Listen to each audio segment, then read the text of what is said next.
looking at this page from the Dictionary of Maya Hieroglyphs, compiled by John Montgomery,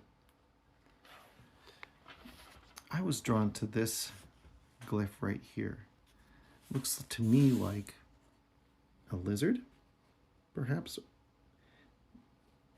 looking to the left with some sort of leaf shape here, and then below it some sort of shell, and below that very similar a glyph, but with a sort of an extra ornament next to it.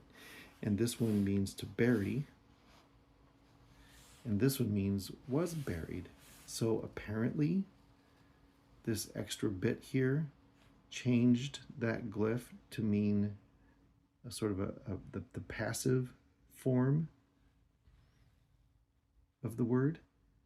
And then below it, there's two more that mean the same thing, but they're different glyphs. This one's quite different from this. This one's very similar, and it's got a human face, a very distinctly human face, and that same sort of shell shape, but it's on top, but it's got this leaf shape that it's looking into. When I read these glyphs, I wonder about the people who were using them to communicate with, and how something like this developed.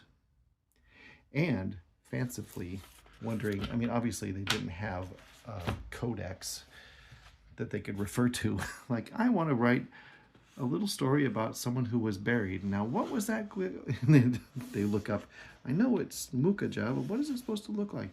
They didn't do that. That's not, this dictionary is, I don't know who this dictionary is for. It's for somebody who knows the word but doesn't know the glyph that goes with it.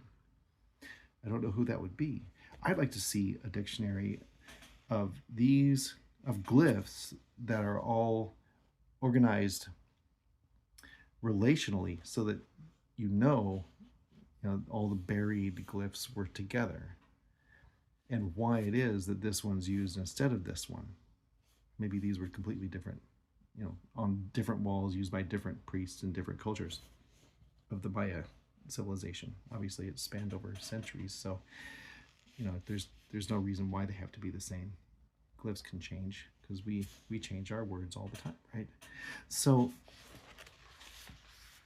when I look at these images, I just wonder about the minds of the people who were using them to communicate. I think that's a bat.